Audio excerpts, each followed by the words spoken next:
یہاں اوامر کے سے متعلق فرما دیا. تو جبکہ کامیابی کا دار و مدار تو اوامر کرنے کے ساتھ ساتھ منہیات سے بچنے پر بھی ہے. تو اس کا جواب یہ ہے کہ یعنی صلاح اسلام سے مراد شرائع اسلام ہے، بلکہ آج روایتوں میں فَأَخْبَرَهُ بِشَرَائِعِ الْإِسْلام، تمام اسلامی شرائع احکام کا جو ہے آپ نے تو شرائع الاسلام کا تذکرہ کر دیا، تو اس میں تو تمام چیزیں آ گئی، اس میں منہیات بھی آ گئی، اوامر بھی آ گئے، ساری چیزیں آ گئی. ایک دوسری بات یہ ہے سمجھنے کی کہ آپ نے یہ فرمایا کہ انہوں نے کہا کہ لا انقص، اس پہ کامیابی کی بات کہی، لیکن لا انقص کے بعد لا ازید بھی کہا ہے. لا انقص کا مطلب یہ ہے کہ میں کمی نہیں کروں گا، جس سے کامیابی سمجھ میں آتی ہے، اس لیے کہ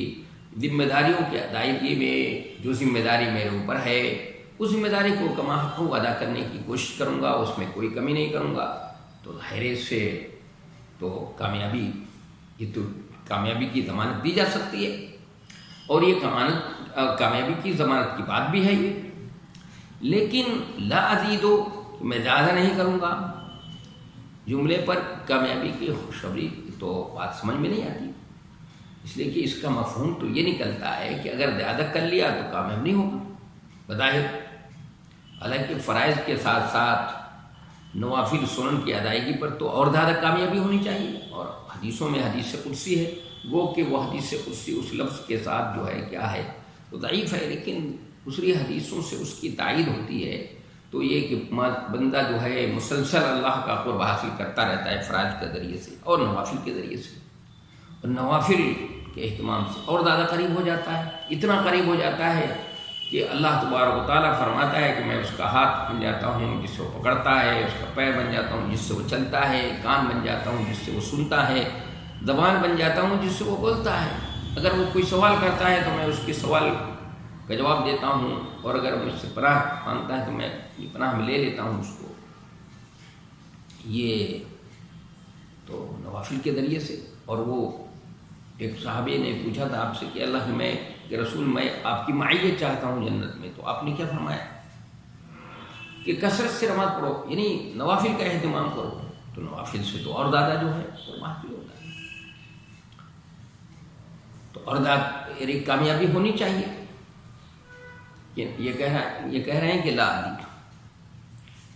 اس میں یہ کہا گیا کہ گویا جواب اس کا یہ ہے کہ حدیث میں یہ کہا گیا ہے کہ فرائض کی ادائیگی پر فلاح ہے، لیکن یہ کہاں کہا گیا ہے کہ اس سے زیادہ کرے گا تو کامیابی نہیں ہوگا. جب فرائض پر کامیابی ہے تو فرائض کے ساتھ سنن اور مندوبات کی ادائیگی پر بدرجہ اولا کامیابی ہوگی انشاءاللہ. یہ بات کہاں سے یہ ذہن میں آتی ہے؟ یہ بات ذہن میں یہ آتی ہے. اور پھر دوسری بات یہ ہے کہ وہ کہہ رہا ہے کہ یعنی آپ نے جو فرما دیا ہے میں اس پر مضبوطی کے ساتھ ڈٹے رہوں گا، بس جو کچھ ہم نے آپ سے سیکھ لیا ہے، جان لیا ہے، بس وہی کروں گا، یہ مطلب ہے. تو اصل کامیابی کیا ہے؟ نبی صلی اللہ علیہ وسلم کی اتباع. اور اتباع کا مطلب کیا ہوتا ہے؟ پیچھے پیچھے چلنا، آپ کے نقش قدم پہ چلنا، یعنی قدم سے قدم ملا کر چلنا، یعنی جو آپ نے کیا ہے وہی کرنا، اور جن چیزوں سے منع کیا ان سے چیزوں سے رک جانا. تو یہ ہم نے ترجمۃ الباب پڑھا، اور اس ضمن میں حدیثیں پڑھیں. وہ حدیث اور ترجمۃ الباب میں جو مناسبت ہے وہ تو ظاہر ہے. بتایا تھا پہلی کہ ویوت الزکوٰۃ حدیث اور آیت میں، اور اس حدیث اور ترجمۃ الباب سے تو اس میں بھی زکوٰۃ کا تذکرہ ہے، اور دوسرے اسلامی شعائر کا تذکرہ ہے، نماز ہے، روزہ ہے، اس کا تذکرہ ہے. تو یہ چیزیں سب اسلام کے اندر کیا ہیں؟ ایمان کے اندر یہ سب داخل ہیں. جب ایمان کے اندر یہ داخل ہیں، ایمان کا جز ہیں، تو ایمان جو ہے نفس ایمان میں کمی اور زیادتی ہوتی ہے. اور ایمان جو ہے وہ اس کے درجات ہیں. ایک کامل درجے کا ایمان ہوتا ہے، ایک درمیانی قسم کا ہوتا ہے، اور ایک معمولی قسم کا ہوتا ہے، جیسے کہ اس سے پہلے بھی امام بخاری رحمۃ اللہ علیہ سمجھا چکے ہم کو اور بتا چکے ہیں. تو مختلف پہلو سے وہ اس نظریے کو، جو صحیح نظریہ ہے اسلام کا، جو صحیح چیز ہے، اس کو ثابت کرنا چاہتے ہیں. اور جو غلط نظریات، جو غلط فکر لوگوں کے اندر فروغ پا رہی تھی، پروان چڑھ رہی تھی، اور اس وقت جس وقت جو زمانہ ہے ان کا، اس وقت یہ مرجیہ کا اور یہ اس طرح کے خوارج کا اور معتزلہ کا جو ہے ان لوگوں کا دورہ ہے، اور یہ لوگ جو ہیں بہت اس فکر کو اقتدار کے راستے سے بھی اور طاقت قوت کے راستے سے اس کو عام کرنے کی کوشش کر، تو اس کی تردید ضروری تھی، اور اتنی شد و مت کے ساتھ اتنی طاقت اور قوت سے جو ہے ان کی تردید ضروری تھی۔ اس لیے امام بخاری رحمۃ اللہ علیہ نے مختلف پیرائے میں مختلف انداز سے ان کی کیا کی ہے، حسن رویے کی تردید کی ہے، اسی طاقت کے ساتھ، اس لیے کہ جس طاقت کے ساتھ وہ فکر اٹھ رہی تھی، وہ سوچ لوگوں کے دلوں میں جگہ بنا رہی تھی، اسی طاقت کے ساتھ اسی قوت کے ساتھ ضروری ہے کہ اس کی تردید بھی کی جائے۔ تو ہمارے محدثین نے، اللہ تعالیٰ ان کو جزائے خیر دے، ہمارے ائمہ نے اپنے زمانے میں ان کے زمانے میں جو بھی فتنے اٹھے ہیں، جو اسلام کے خلاف تحریکیں اٹھیں، جو اسلام کے خلاف جو ہے کوششیں ہوئیں، کاوشیں ہوئی ہیں، جو کوئی غلط فکر کہ یہ سوچ ذہنوں میں دماغوں کے اندر پروان چڑھی، تو وہ لوگ اس کے داعی جو ادھر ادھر اور مبلغین جو ہے ادھر ادھر پھرے اور انہوں نے اس کو فکر کو عام کرنے کی کوشش کی، تو اسی طرح سے ان کا مقابلہ انہوں نے کیا ہے، ڈٹ کر اس طرح مقابلہ کیا ہے اور اس کی تفنید کی کوشش کی ہے، اس کی تردید کی ہے، اس لیے اس کو وہیں پہ دفن کر دیا ہے۔ آپ جانتے ہیں فلاسفہ اٹھے، انہوں نے وہ اپنی فکر کو، اپنی سوچ کو یہ کرنے کی کوشش کی، تو ہمارے اسلاف نے اپنی کوششوں اور کاوشوں سے اس فلسفے کو اس کی قبر میں دفن کر دیا اور اس کو صف ہستی سے کیا گیا، مٹا دیا۔ اور اس طرح کے معتزلہ اور خوارج جو ہے، ان کی سوچ اور فکر کے لوگ یہ کیا ہو گئے، ان کو جو غلبہ حاصل تھا وہ غلبہ ان کا ختم ہو گیا، اس کو دفن کر دیا انہوں نے۔ ہاں بس یہ ہے کہ کچھ وہ فکر اور وہ جرثومہ، وہ جراثیم آج کے دور میں بھی لوگوں کے ذہنوں میں موجود ہیں۔ بہت سے لوگ ہیں، ان کو آپ غور سے پڑھیں گی تو وہ جراثیم، معتزلہ کے جراثیم کچھ لوگوں کے ذہن و دماغ میں، کچھ لوگوں کے ذہن و دماغ کے اندر خوارج کی جراثیم، اور کچھ لوگوں کے ذہن و دماغ میں مرجئہ اور کرامیہ کی جراثیم بھی آج بھی موجود ہیں، آج کے دور میں بھی اسی طرح کی سوچ اور فکر رکھتے ہیں۔ تو اس لیے ضرورت اس کی ہے کہ آج کے دور میں بھی طاقت کے ساتھ، بڑی قوت کے ساتھ اور استدلالی قوت کے ساتھ اور دلائل کے ساتھ، مضبوط دلائل کے ساتھ، ٹھوس اور مضبوط دلائل کے ساتھ ان کی کیا کیا جائے، مقابلہ کیا جائے اور ڈٹ کر ان کا مقابلہ کیا جائے۔ اس طرح سے ان کی تفنید کی اور ان کی جو ہے اصلاح کی تردید کی کوشش ہونی چاہیے، جس طرح امام بخاری رحمۃ اللہ علیہ نے تردید کی ہے۔ تو یہ ہم نے ترجمہ الباب پڑھا ہے اور حدیث پڑھی، اس سے ہمیں کچھ عملی زندگی میں فائدہ ہوتا ہے۔ کیا فائدہ ہم اس سے حاصل کر سکتے ہیں جو حدیث ہم نے پڑھی ابھی؟ تو اس سے ایک فائدہ تو ہم یہ حاصل کر سکتے ہیں کہ حصول علم کے لیے سفر کرنا جائز ہے۔ وہ آدمی حصول علم کے لیے نجد سے آئے تھے، اس زمام ابن ثعلبہ کیوں آئے تھے؟ ظاہر علم حاصل کرنے کے لیے آئے تھے، تو معلوم ہوا کہ علم کے لیے، حصول علم کے لیے سفر کرنا صحیح ہے، جائز ہے۔ اور ابھی کتاب العلم کے اندر امام بخاری رحمۃ اللہ علیہ مختلف بات قائم کر کے وہ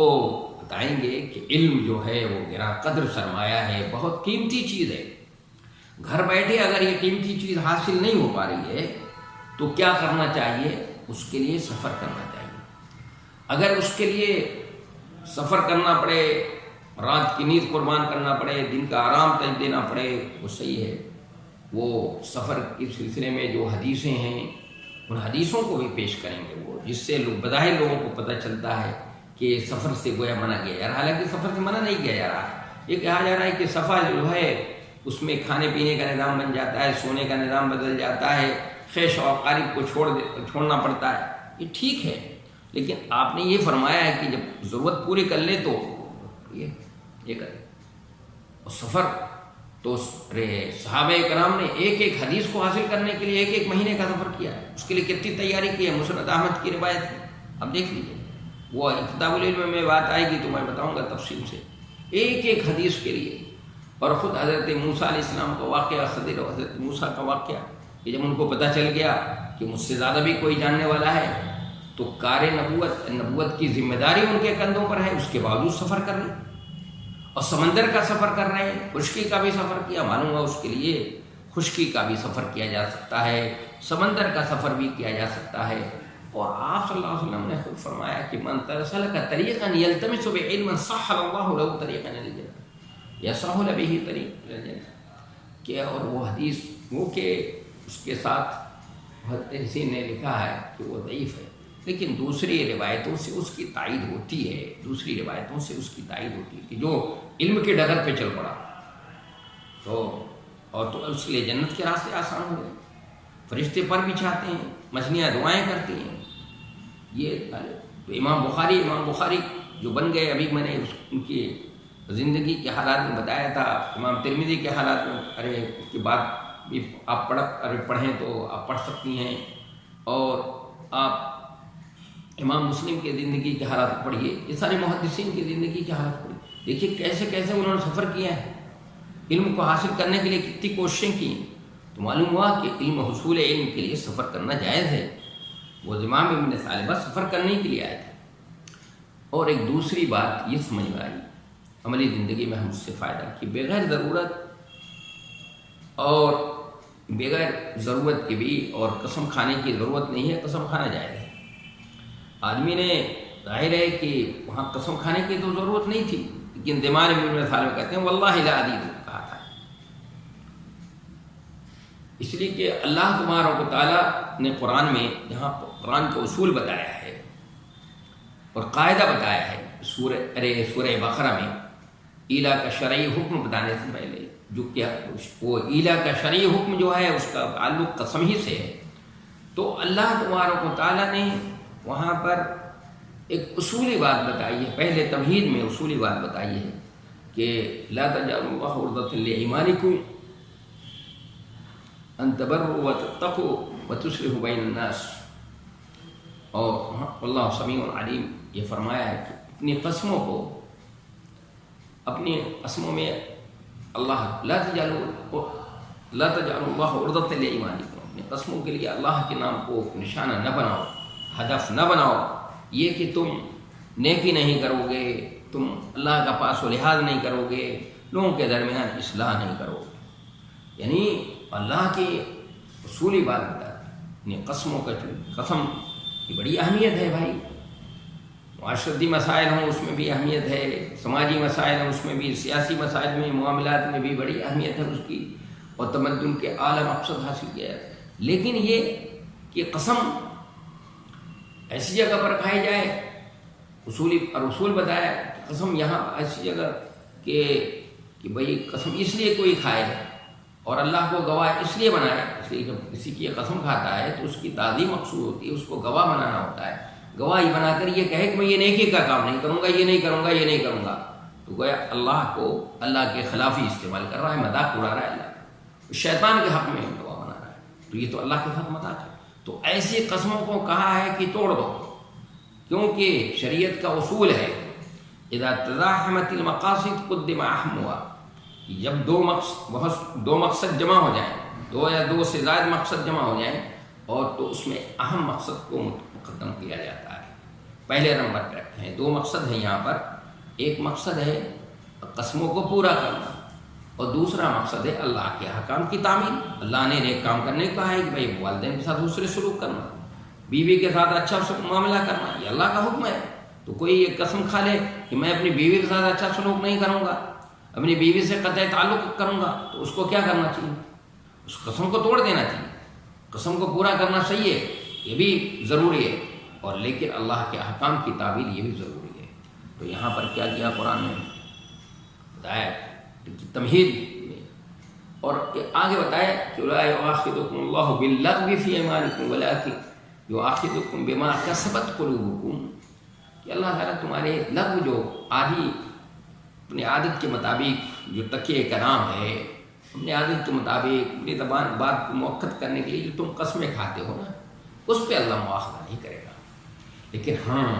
جو دل کے ارادے سے کرو گے، دل کے ساتھ پختگی کے ساتھ کرو گے، اس پر مواخذہ ہوگا۔ تو یہاں پر دیکھیے انہوں نے قسم کھائی ہے، ہمیں بات معلوم ہوئی کہ قسم کھائی انہوں نے، اور وہ ضرورت نہیں تھی قسم کھانے کی، لیکن اس مسئلے میں انہوں نے قسم کھا لی، تو معلوم ہوا کہ کیا ضرورت بھی اپنی بات کو موقت کرنے کے لیے سامنے والوں کو، تاکہ وہ اس کو یقین کر لے اور اپنے بات میں طاقت پیدا کرنے کے لیے قسم کھائی جا سکتی ہے۔ کھانے میں کوئی حرج کی بات نہیں، کوئی مذاق نہیں۔ اور ایک اور بات بھی معلوم اس سے، کسی مسئلے میں شک ہو تو اہل علم سے دور کر لینا چاہیے، اس لیے کہ انہوں نے کیا پوچھا کہ میرے اوپر کیا اس کے علاوہ بھی ہے کچھ فرق، تو آپ نے فرمایا نہیں یہ نہیں ہے، اس کے علاوہ تمہارے اوپر کوئی فرق نہیں۔ معلوم ہوا کہ اگر کوئی چیز نہ معلوم ہو، کسی چیز میں شک ہے، آپ کو دین کا کوئی مسئلہ ہے، دین کا کوئی کسی حکم کے بارے میں ہے، آپ کوئی کام کرنے جا رہی ہیں یا کرنے جا رہے ہیں اور اس کے بارے میں آپ کو شبہ ہے، تو کیا کرنا چاہیے؟ اہل علم سے اس کو معلوم کر لینا چاہیے، سمجھ لینا چاہیے، یہ زیادہ بہتر ہے۔ اور اگر یہ بغیر سمجھے اور کر لیا آپ نے اور معلوم ہوا کہ آپ نے غلط کام کر لیا، تو اس میں پکڑ ہو سکتی ہے۔ تو اس لیے اہل علم سے کیا ہے معلوم کرتے رہنا چاہیے، اور اہل علم کی مجلسوں میں بیٹھنا چاہیے، ان سے سوال جواب کرتے رہنا چاہیے، کہ تاکہ ہمیں صحیح بات معلوم ہو اور ہم صحیح بات پہ تاکہ اس کے مطابق صحیح طور پہ عمل کر سکیں۔ ایسا نہ ہو کہ کوئی غلط کام کر لیں، کوئی شک و شبہے والا کام کر لیں، ایسا کوئی کام کر لیں جس پہ ہماری پکڑ ہو جائے، اس لیے اس کو سمجھنا چاہیے۔ اب آگے میں باب پڑھتا ہوں، یہ سب ہم نے اس ترجمۃ الباب کی تذکرہ کیا تھا امام بخاری رحمۃ اللہ علیہ نے، اس میں جو حدیثیں نقل کی تھی اس سے یہ فائدے ہم اپنی عملی زندگی کے اندر کیا ہے اٹھا سکتے ہیں۔ اور ایک سب سے بڑی بات اس سے یہ سمجھ میں کہ 5 وقت کی نمازیں ہمارے فرد کے اوپر فرض ہیں، اس کے علاوہ کوئی نماز فرض نہیں ہے، اور یہ 5 وقت کی نمازیں ہیں، لیکن اجر و ثواب کے اعتبار سے 50 ہیں، اور رمضان المبارک کا روزہ ہے، اور زکوٰۃ ہمارے اوپر فرض ہے، اس کے علاوہ نفلی صدقات اور خیرات ہیں جو بھی کر سکتے ہیں ہم کریں، اس کے علاوہ نفلی روزے ہیں تو ہم کر سکتے ہیں، جو نبی صلی اللہ علیہ وسلم 13، 14، 15 کا روزہ رکھتے تھے آپ صلی اللہ علیہ وسلم ہر مہینے، تو یہ بھی ہے ہم کر سکتے ہیں۔ آگے میں پڑھتا ہوں، باب اتباع الجنائز من الایمان، بسم اللہ الرحمن الرحیم وبہ نستعین۔ باب اتباع الجنائز من الایمان، بہ قال حدثنا حمد بن عبد اللہ بن علی المنجوفی قال حدثنا روح قال حدثنا عوف عن الحسن ومحمد عن ابي هريره ان رسول الله صلى الله عليه وسلم قال من اتبع جنازة مسلم إيمانا واحتسابا وكان معه حتى يصلى عليها ويفرغ من دفنها فإنه يرجع من الأجر بقيراتين كل قيرات مثل أحد، ومن صلى عليها ثم رجع قبل أن تدفن فإنه يرجع بقيرات۔ تابعه عثمان المؤذن قال حدثنا عوف عن محمد عن ابي هريره عن النبي صلی اللہ علیہ وسلم نحوہ۔ یہ ترجمۃ الباب ہے، اس میں سمجھنے کی چیز ہے، پھر اور حدیث جو نقل کی ہے اس کو سمجھنے کی، پھر اس کے مطابق نقل کیا ہے امام بخاری رحمۃ اللہ علیہ نے اپنے استاد محترم و استاد عثمان المؤذن